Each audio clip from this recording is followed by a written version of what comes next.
LDBC. This is your boy Coach Shelton Harrison. You're live on the Coach Shelton Harrison Combat Sports Show live. And shout out to all the people that roll strong with the coach. Shout out to all the people that roll strong with coach. And to the Coach Shelton Harrison detractors. If you don't like the content, why watch the video? How you gonna explain that? I mean, you know, it really does sound very, very simple. But for some reason, these dudes, the Coach Shelton Harrison detractors or haters, they can't understand it. They cannot understand. Don't watch the video. But guys, let me go ahead and let's talk on this, okay? Let's really get to really talking about the topics that I'm going to talk about. You know, things in MMA land is starting to heat up, man. We getting a lot of good fights. We finna get a lot of good fights. I mean, a lot of fights that we got to talk about. You know, we definitely, Torres versus Waterson, that's a big fight. That's a huge fight. And that's pretty much going to seal the deal for whoever's going to, fight for the title next. I think that's my opinion, okay? I know I hear, Joanna Jacek, she's saying that they're going to, they verbally said that she's going to get the next title shot. Well, if Dana White, and y'all know how that works, man. If Dana White and those guys, if they don't come, if they don't write that up and put it in writing, it's not happening. Until Dana White himself announce it or until they give an official UFC press release, I'm not going to believe that Joanna Jacek is getting the next title shot. But I do think the winner of Namajunas and Waterson will get a title shot. Now, I'm sorry, not Namajunas, Torres and Waterson. Now, I'm going to tell y'all, I don't think Waterson, even if she would have won this fight, I don't think Waterson actually deserves a title shot. I mean, she need to, well, then again, the only person that beat her was the champion, Rose Namajunas. But, I mean, yeah, but, I think that's what the UFC will do. It won't even matter what guys like me think. I think that's what they'll do because, Michelle Waterson is popular. And they would love to have Michelle Waterson on the big stage. They would love to. So, I mean, that's pretty much going to be a done deal. Whoever wins this fight will probably get a shot at the title. Okay, that's good. That's good, because, I kind of want to see some new faces. I want to see new faces fighting for the title. I'm tired of the same recycled faces fighting for the title. Even I get tired of that. So let's hope they make it Tecia Torres, and then some of those other faces that, lost, trying to fight for the title after, after Tecia Torres get her shot, then they get a shot, That's how it ought to be. But, definitely got a lot of things going down. And y'all, I put out a video with Cyborg and Holm. And folks, I think people really need to, let's really get things in perspective. Let's get it in perspective, okay? See, I put the video up about Cyborg Holm, not to really get under people's skin, but really just, I find it very comical. I find it very, very comical that, that people have all these little things about Chris Cyborg fighting. Like, Chris Cyborg is, Chris Cyborg hadn't fought anybody. But, when you tell them, well, she fought Marlos Conan, who fought her twice. And the second time Marlos Conan fought Chris Cyborg, she went 4 rounds with her. See, when you tell people that, oh, well, Chris Cyborg, really, was winded and all this stuff. And when you look at that fight, Chris Cyborg fought Marlos Conan from first round to last round. And then when you tell them, then they start saying, well, Chris Cyborg won't be able to deal with Holly because she got, she got stamina issues. Oh, okay. But then when you tell them she fought Jarena Jojo Barr solid for 5 rounds, okay? And whether or not you can say, yeah, but that was in the ring. It doesn't matter because Chris Cyborg, if you looked at the stats, she's not taking you down willingly. She's not taking you down willingly. So the stats provided Chris Cyborg is standing the majority of the fight. Stats and the numbers are already out there. The numbers don't lie. See, it's like you guys, or some of you Cyborg detractors, okay? You can kind of come out and keep throwing the shade, but it's not going to matter, okay? It's not going to matter because when December 30th come around, and it's coming. Oh, it's going to be here. It's going to be here in exactly 30 days. December the 30th come. I'm just telling you, okay? You may see everything that I've been talking about when it comes to Cyborg.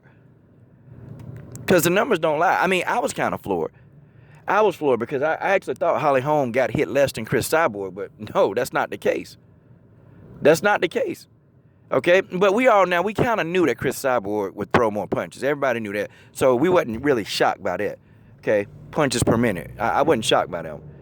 But, defensively, Chris Cyborg is better than Holly Holm defensively. Well, now, see that? throws a little wrinkle in the narrative that Chris Cyborg is just some idiot fighter that just comes straight ahead. See, that throws a narrative. But see, not only that, even after doing a film study, I pretty much proved it. So, in my opinion, yeah, I think Cyborg wins the fight. But see, the thing of it is, guys, is not if Chris is going to win the fight. The thing of it is, for Holly Holm for victory, and I keep telling y'all, that if Holly Holm survives 5 rounds with Chris Cyborg, she wins. Whether she wins on the judges' scorecards, it don't matter, okay? If Holly Holm can go 5 rounds with Chris Cyborg, she already wins. Can you imagine what's going to happen to Holly? Can you imagine all the TV shows that she's going to be on? They ain't putting Chris on no TV shows. They're going to put Holly. You know what they're going to be asking her? They're going to be saying, Holly, you're the only person to just survive, except for, Erica Pace early in Chris Cyborg's career. You're the only person to really survive, and you made it, Holly. What was it like being in there? See, that's what they're going to ask her. Holly Holm going to be on every magazine, every TV show. This is big for Holly Holm. All Holly Holm got to do is survive. That's it. All she got to do is make it out of there, standing on her feet.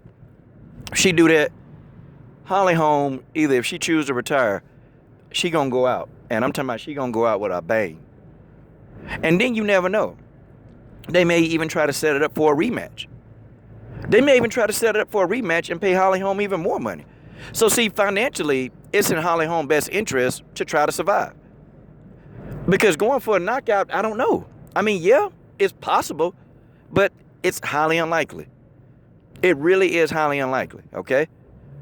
And I'm not saying it just because, I'm a Cyborg fan, because, guys, if it's a fighter that I don't really rock with, and I ain't never said I wasn't a fan of Holly, but if it's a fan that, if it's a fight I don't rock with, but if I tell you they can fight, I'm going to tell you they can fight.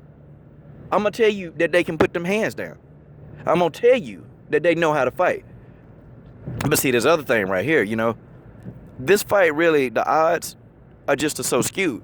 And so then people will come and tell me, well, Coach, Ronda Rousey, was the heavy favorite, and look what happened. But see, anybody, I don't know, did anybody who actually, look at that fight, did they look at, stylistically? Did they look at stylistically Ronda and Cyborg? They two different people. Chris Cyborg not going to walk directly into head kicks.